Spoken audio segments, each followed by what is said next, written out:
My boyfriend claims our shared home isn't mine. I don't get how other people in relationships split living expenses. My boyfriend purchased a house years ago before I was in the picture. At the time he was married and had a child with his ex-wife. He purchased the house entirely in his name due to her credit and has continued to own it after they separated. He is a retired vet and receives a monthly disability check from the VA that is about equal to my salary. As we were dating, I started to search for a house to purchase. My budget was limited, so I didn't have a lot of great prospects, so I was doing it rather slowly but still actively looking. As we got more serious, he really pushed for me to just move in with him, especially since he had his daughter. I was hesitant but eventually did.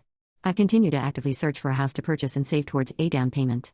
I've lived here paying half the rent plus utilities plus most of the groceries for the last year. The other day during a board game, my partner and I were debating, in what seemed initially friendly, about the meaning of a rule. At which point he started abruptly and aggressively. That his name was on the mortgage and this was his house, so what he says goes, and he decided the way the rule of the game played out. This threw me off and made me feel horrible. Like somehow that wasn't our house and my portion of bills was discounted. That was over a week ago. Today the conversation about common law came up, and in him explaining it to his daughter, it led to us talking about the home and how things got divided up if we stayed together that long.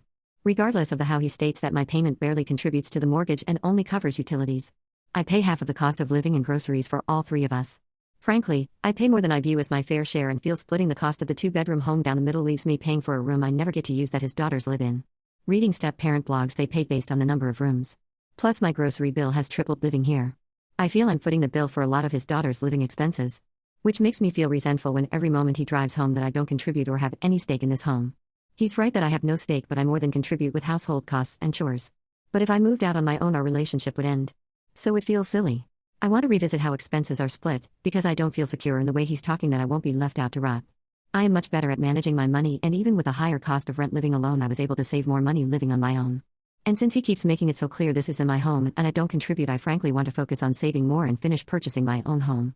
Really, I want to leave this home and relationship. How do you split expenses? What would be equitable in our situation?